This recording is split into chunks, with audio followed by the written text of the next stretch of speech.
U.S. bombs Iran nuclear sites and Tehran warns of everlasting consequences. United States hits Iran nuclear sites. The U.S. bombs 3 major nuclear sites in Iran, bringing the country directly into the Israel-Iran conflict. Donald Trump says the strikes totally obliterated Iran's nuclear enrichment facilities, and tells Tehran to make peace or face far greater attacks in future. Israel's president tells the BBC that Iran's nuclear program was hit substantially, but the full details are still to emerge. In response, Iran's foreign minister warns of everlasting consequences to the outrageous strikes. The UN's nuclear watchdog says no increase in radiation levels has been detected. As Israel and Iran continue their attacks, what are Iran's options now? What we know about the U.S. strikes on Iran's nuclear facilities published at 10:50. 10:50. U.S. President Donald Trump says American warplanes have bombed 3 nuclear sites in Iran, marking a significant escalation in the ongoing war between Iran and Israel. One of the targets was Fordo, a uranium enrichment plant hidden in a remote mountainside that is vital to Iran's nuclear ambitions. 2 other key nuclear sites, Natanz and Isfahan, were also hit. Israeli officials say they were in full coordination with the U.S. in planning these strikes. The U.S. contacted Iran through diplomatic channels on Saturday to say the airstrikes were all it intended to do and that regime change efforts were not planned, according to U.S. officials speaking to the BBC's U.S. partner, CBS News.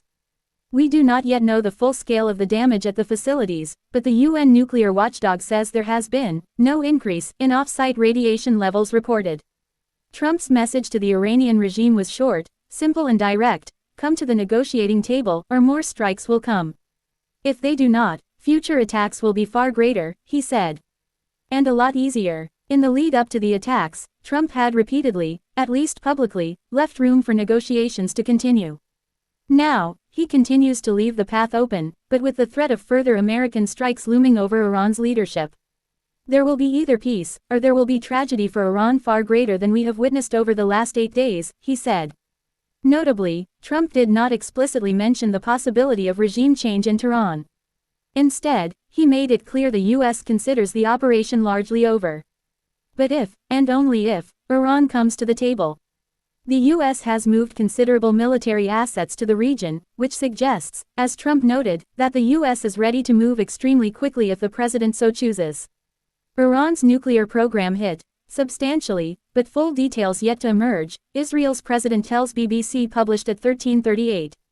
13:38 breaking. Israel's president has also been speaking to the BBC's Laura Kuntzberg, calling the U.S. attack on Iran a historic and brave decision. Pressed on whether Iran's nuclear capabilities have been eliminated, Herzog says he doesn't know the details, but it's quite clear to me that the Iranian nuclear program has been hit substantially.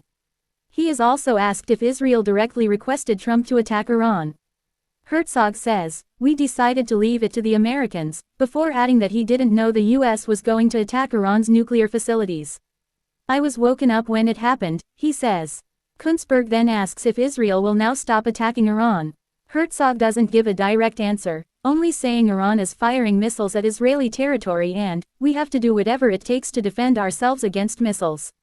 The way to do it is of course to deal with it on an international level and make sure that there is an exit strategy," he adds. Nuclear watchdog says, no increase in radiation levels published at 10:23. 10:23 breaking. The UN's nuclear watchdog, the International Atomic Energy Agency (IAEA), has just released a statement saying there has been no increase in off-site radiation levels reported after the U.S. struck 3 nuclear sites in Iran. IAEA will provide further assessments on situation in Iran as more information becomes available, it says. While my colleagues have reported hearing multiple blasts over Jerusalem, I'm in Amman, Jordan, where sirens have gone off across the city twice this morning, signifying Iranian missile barrages headed towards Israel. The missiles are not aimed at Jordan, but the Jordanian Air Force has carried out interceptions in recent days of missiles and drones it deems could land in its territory. Interceptions cause a risk of missile fragments falling out of the sky. Along with the waves of cancelled flights across the region, it's just another sign of how this conflict impacts the whole Middle East. Iran must now choose between 3 strategic courses of action in response to the U.S. attack overnight. Do nothing. This could spare it from further U.S. attacks. It could even choose the diplomatic route and rejoin negotiations with the U.S. But doing nothing makes the Iranian regime look weak, especially after all its warnings of dire repercussions if the US did attack. It may decide the risk of weakening its grip on its population outweighs the cost of further US attacks. Retaliate hard and fast. Iran still has a substantial arsenal of ballistic missiles after manufacturing and hiding these away for years. It has a target list of around 20 US bases to choose from in the broader Middle East.